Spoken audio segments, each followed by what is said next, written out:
Hola, buenas. Este vídeo es para intentar describir de una forma muy sencilla, porque es para un público de secundaria, qué pasa durante la Edad Media, durante la Baja Edad Media en la península ibérica. Entonces, más o menos entre los siglos XIII hasta el siglo XV. Pues bueno, vamos allá. Voy a articular este vídeo hablando de los cuatro reinos peninsulares cristianos. Voy a ignorar el reino musulmán, no porque le tenga especial manía, sino porque ya lo abordé cuando hablé de Al-Ándalus. Entonces, voy a hablar del reino de Castilla, de la corona de Aragón, del reino de Navarra, de Portugal. En la norma general, la tendencia es que todos los reinos cristianos se expanden hacia el sur o hacia el este a través del Mediterráneo. Y el reino de Granada se queda aislado como único reino musulmán en la península ibérica. Bueno, a partir de aquí vamos a hablar del reino más importante, más grande en población, en economía, que es la corona de Castilla. La corona de Castilla tenía dentro de sí otros reinos más pequeños, tradicionales, como era el reino de León, el reino de Galicia, que lo estoy marcando, el señorío de Vizcaya, el reino de Castilla. Era el reino más grande y más poblado. Entonces aquí tenemos el símbolo heráldico de Castilla, que obviamente es un castillo, como no podía ser de otra forma. Era el reino, como acabo de decir, más grande, más poderoso, tenía más población, con lo cual podía reunir más soldados. Y en este reino de Castilla, en comparación con los otros reinos, sobre todo con la corona de Aragón, parece que el rey tenía bastante poder.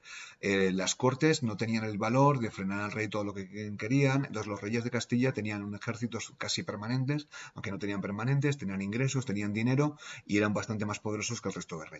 Entonces, durante este periodo van a conquistar Andalucía, como ya he comentado, solo Granada permaneció musulmana. Y en esta conquista van a tener importancia las órdenes militares. Las hemos hablado en otros temas, como los templarios y los hospitalarios. En la península ibérica, estas órdenes militares toman otros nombres. Por ejemplo, la orden de Santiago, la orden de Calatrava. Entonces, estas órdenes militares fueron claves en la conquista del sur, sobre todo el Valle del Guadalquivir, de la zona de Sevilla.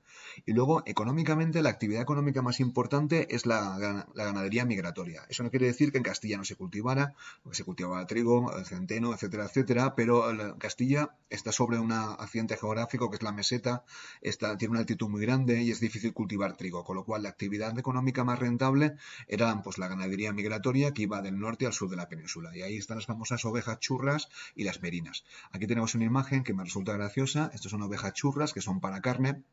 Y aquí tenemos una oveja merina. Esta foto está sacada de una oveja australiana, pero bueno, la oveja merina era típica de la península ibérica, de Castilla, produce una lana espectacular, que era muy apreciada para los productos textiles y que luego después se exportaba a través de puertos como el de Bilbao, a Inglaterra o al norte de Flandes. Las ovejas churras y merinas eran claves en la economía castellana.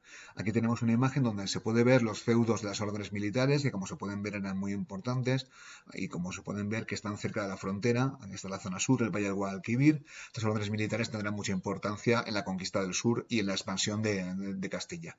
Ahora voy a hablar un poco de la política castellana. Pues bueno, qué decir. Primero que conquistan Gibraltar porque durante a plena Edad Media había habido invasiones de los almorávides y almohades. Entonces tenían miedo de otra invasión, con lo cual conquistan Gibraltar, que era la puerta de entrada de la península ibérica. Luego después, durante este periodo, Castilla, además de conquistar Andalucía, sufre una guerra civil.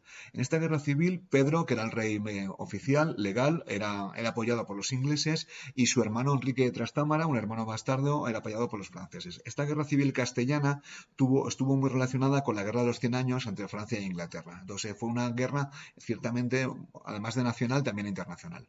Ganó la dinastía Trastámara, Enrique de Trastámara se convirtió en el rey de Castilla y gobernó pues hasta los reyes católicos.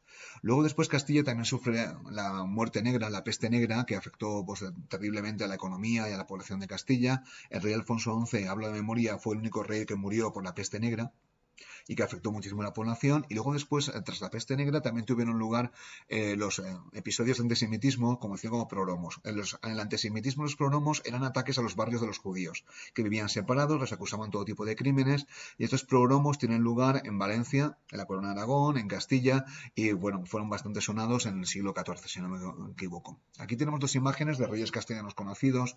No he hablado de él, este es Alfonso X el Sabio, que es un rey centralizador, que pues, crea las partidas, que son las leyes de Castilla.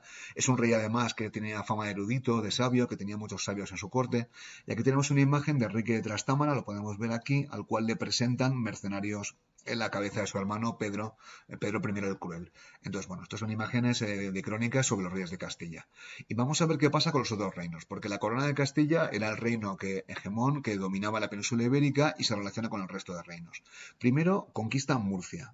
Entonces, esta conquista de Murcia tiene mucha importancia porque impedía al reino de Aragón, que está aquí, ir hacia el sur. Entonces, hace una conquista en Murcia, hacer un pacto con la corona de Aragón, con lo cual la corona de Aragón, si se quiere expandir, tiene que hacerlo a través del Mediterráneo. Luego, por otra parte, intenta conquistar Portugal. Portugal es un reino relativamente grande que consigue derrotar a Castilla, entre otras cosas porque fue apoyado por Inglaterra, así que Portugal permaneció como reino independiente. Y luego Granada no fue conquistada porque es un terreno montañoso, el reino de Granada era bastante próspero y pagaba parias o tributos al reino de Castilla, con lo cual el reino de Granada permaneció así unos 150 años, un poco en solitario. Y luego después, a través de mercenarios, el reino de Castilla conquistó las Islas Canarias, que se encuentran bastante más al sur, y fueron una conquista, en principio, pagada por mercenarios que no pareció que tenía mucha importancia. Luego la corona de Aragón. ¿Qué pasa con Aragón? Que hemos visto que pacta con Castilla y es incapaz de expandirse hacia el sur. Con lo cual la corona de Aragón en este periodo se va a expandir hacia el este. Bueno, a partir de aquí hay que explicar un poco cómo funciona la corona de Aragón. En la corona de Aragón, una especie de conglomerado de reinos bastante más laxo que la corona de Castilla. Entonces el rey de Aragón también era conde de Barcelona y tenía posesiones feudas en el sur de Francia. Era un reino menos poblado que el reino de Castilla y los reyes en principio eran más débiles y los parlamentos, les corts, eran más poderosos que en Castilla. Es decir, podían frenar al rey con más facilidad. También era más poderosa la nobleza, que se habla que era estrictamente feudal. A partir de aquí voy a hablar de Pedro II y Jaime, que son padre e hijo. Pedro II de Aragón pues tenía posesiones en el sur de Francia y durante su reinado pues tuvo lugar la herejía de los cátaros. Los cátaros se salieron de la Iglesia Católica y fueron atacados por los caballeros del norte de Francia. Entonces Pedro II intentó defender a sus súbditos, fueran herejes o no, él permaneció católico, por lo menos por lo que yo sé, y murió peleando contra los reyes franceses. Con lo cual Pedro II murió en batalla, perdió sus posesiones del sur de Francia y dejó a su hijo Jaime, muy joven, básicamente un niño, pues en el trono.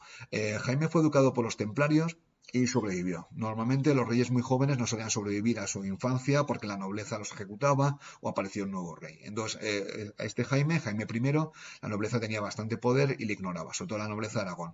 Entonces, Jaime descubrió que lo único que tenía que hacer, que lo que podía hacer para aumentar su poder era la conquista. Es decir, había reinos musulmanes al sur, Baleares y Valencia. Baleares está en el Mediterráneo. Entonces, la conquista de Valencia y Baleares se puede entender como el intento de Jaime I de conseguir más poder para él y tener un reino propio y no depender de la nobleza o de los corts. Ahí tenemos una imagen de Jaime I, es una imagen oficial, no sabemos si realmente sería así, como rey de Aragón. Entonces, incorpora Baleares al principio, un ataque naval, luego incorpora Valencia, obviamente pues no machaca, aunque conquista las zonas, no asesina a los musulmanes, hace un pacto con ellos, les permite tener su religión, sus costumbres, porque le interesaba tener el reino. Al mismo tiempo que pactaba con los musulmanes para que se rindieran sin demasiados combates, pues entrega tierras a la nobleza que le había ayudado a la conquista y también establece colonos procedentes de Aragón y de Cataluña, pues en lo que es el reino de Valencia y en el reino de Baleares. Entonces con los aragoneses poblaron las regiones del interior, es una zona donde se habla castellano,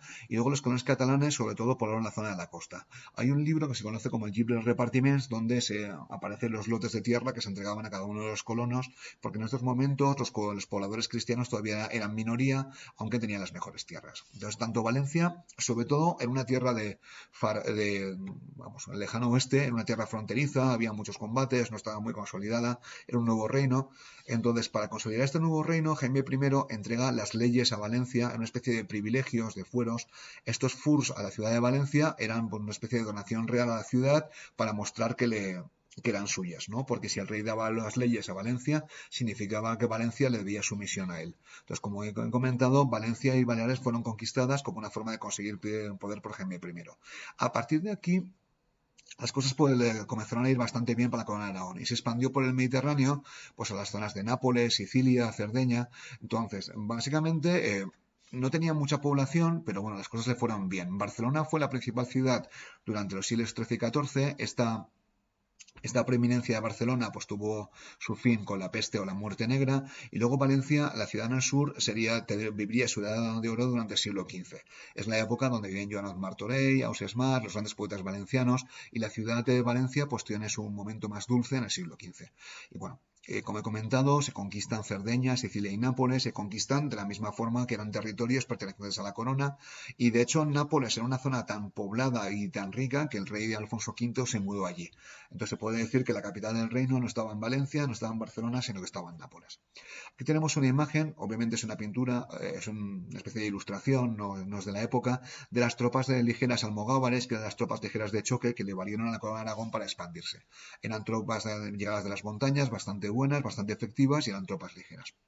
Aquí tenemos una imagen de la corona de Aragón. Esto es un poco la zona inicial. Aquí tenemos Aragón, aquí tenemos el condado de Barcelona, aquí el reino de Valencia, Baleares, y luego después pues la isla de Cerdeña, la isla de Sicilia, la isla de Nápoles, y durante un breve periodo de tiempo pues también los ducados de Atenas y Neopatria. Pero bueno, esta zona se dominó muy poquito tiempo. Eran una especie de reino federal en el cual cada zona, cada isla, cada región tenía muchísima autonomía, y donde el rey, iba itinerando de un sitio a otro, pues jurando los fueros, los derechos y lealtades de cada reino. Aquí tenemos una imagen de la Llocha, la lonja de Valencia, que es una especie del mejor exponente pues, del dinamismo mercantil de la corona de Aragón. Es un edificio espectacular que hoy en día todavía merece la pena visitar y que está en la ciudad de Valencia. Ahora hablaré ligeramente de Portugal y de Navarra. Portugal lo tenemos aquí.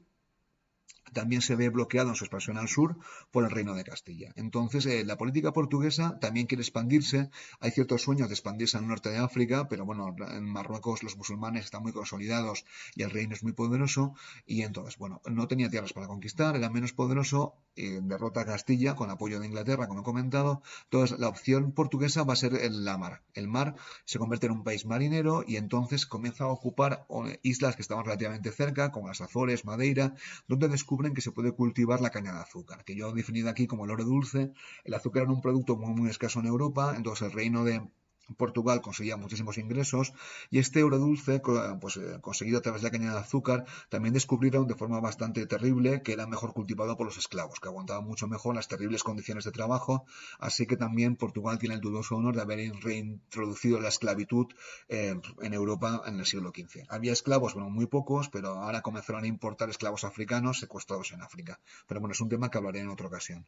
Aquí tenemos la Torre de Belém, que es uno de los monumentos más bonitos de Lisboa, y aquí tenemos a Enrique Navegante, que es uno de los príncipes portugueses que promocionó la exploración marina.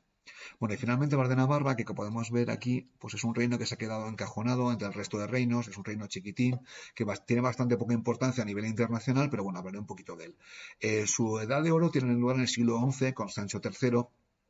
Pero bueno, después de Sancho III, que dividió sus territorios, quedó encajonado. En el norte hablan euskera o vascuence, en las zonas más pobres o más de colinas. En el sur hablan castellano. Y bueno, en principio es un reino que permanece relativamente aislado, que tiene sus propias luchas internas. Y en este reino va a aparecer la familia borbónica, que luego se convertirán en reyes de Francia y luego se convirtieron en reyes de España. Bueno, espero haberlo explicado todo de forma sencilla, que se haya entendido. Y con esto he acabado el